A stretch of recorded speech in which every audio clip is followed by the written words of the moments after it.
Quthbullapur DCP కార్యాలయంలో నిర్వహించిన media సమావేశంలో వివరాలు వెల్లడించారు Quthbullapur zone DCP Kotareddy. Medchal police station పరిధిలోని ఔటర్ రింగ్ రోడ్ సమీపంలో కుత్బుల్లాపూర్ ఎస్ఓటీ పోలీసులు ప్రత్యేక తనిఖీలు నిర్వహించారు. ఈ క్రమంలో అనుమానాస్పదంగా వెళ్తున్న బొలెరో వాహనాన్ని ఆపి తనిఖీ చేయగా అందులో భారీగా నకిలీ పత్తి విత్తనాలు ఉన్నట్లు గుర్తించారు. డీసీపీ తెలిపిన వివరాల ప్రకారం మొత్తం 3,000 కేజీల నకిలీ పత్తి విత్తనాలు, సుమారు 30 లక్షల రూపాయల విలువ, అదనంగా 8 లక్షల విలువైన బొలెరో వాహనం స్వాధీనం చేసుకున్నారు. ఈ నకిలీ విత్తనాలను కర్నూలు నుంచి హైదరాబాద్ మీదుగా మహారాష్ట్ర తరలిస్తున్నట్లు విచారణలో వెల్లడైంది. ఈ కేసులో 2 నిందితులను పోలీసులు అరెస్ట్ చేయగా విత్తనాలు సరఫరా చేస్తున్న మరో నిందితుడు పరారీలో ఉన్నట్టు తెలిపారు.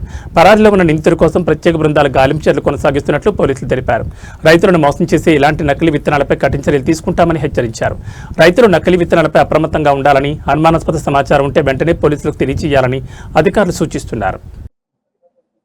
సైబరాబాద్ పోలీస్ కమిషనరేట్ పరిధిలో కుత్బుల్లాపూర్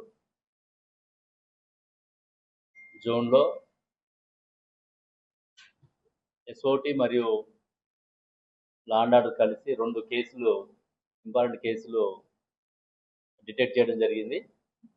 ఒకటి spurious seeds.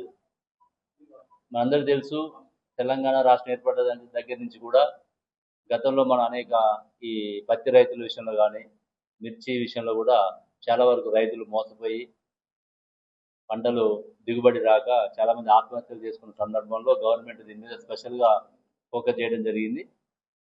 Agriculture department, police జాయింట్గా దీని మీద ఫోకస్ చేయడం జరుగుతున్నది. గతంలో కూడా మనం శామర్పేటలో, మేడ్చల్లో కూడా కేసు చేయడం జరిగింది.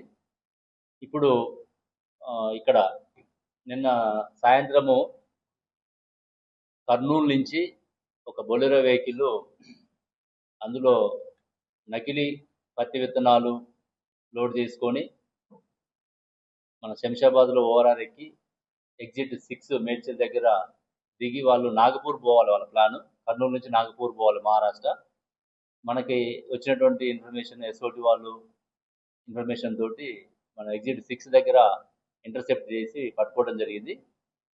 ఆ పట్టుకున్నప్పుడు అందులో చూస్తే వాళ్ళ క్యాబేజీ, ఇంతకుముందు చాలా సందర్భాల్లో కూడా మనం చూసినాం, గాంజా కానీ ఈ ఫేక్ ఏదైనా సరే ట్రాన్స్పోర్ట్ చేయాలన్నప్పుడు కూరగాయలు కానీ, పాలు కానీ ఏదో కవరేజ్గా వాళ్ళు చేయడం జరుగుతుంది. ఇందులో కూడా క్యాబేజీ బయటికి కనపడేట్టు ఇన్సైడ్ ఈ బస్తాలలో మీరు అక్కడ పెట్టాము. ప్యాకింగ్ ఉండదు, ఏముండదు. ఓన్లీ ఇక్కడ విత్తనాలు, లూజ్ విత్తనాలు ఉంటాయి. బస్తాలలో తీసుకుని అక్కడ మళ్ళీ వాళ్ళు ప్యాక్ చేసుకోవడం అనేది జరుగుతుంది. దాదాపు 3,000 కేజీల పత్తి విత్తనాలు ఇవి.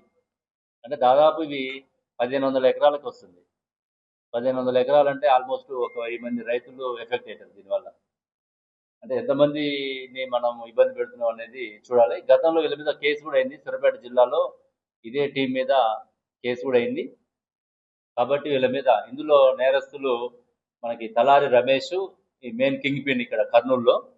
ఇతను నరసింహులు అనేటువంటి వ్యక్తిని అప్రోచ్ అయ్యి ఆ బొలెరో వెహికల్ ఓనర్ అతనికి 30,000 కిరాయి ఇస్తా నీకు పోయిరమ్మని చెప్పేసి అంటే, నార్మల్ కిరాయి అంత ఉండదు, ఇది కొంచెం ఇల్లీగల్ యాక్టివిటీ కాబట్టి ఎక్కువ మొత్తంలో అతను హైడ్ చేసుకొని చేయడం జరిగింది. దాంతోపాటు రమేష్ కూడా మనకి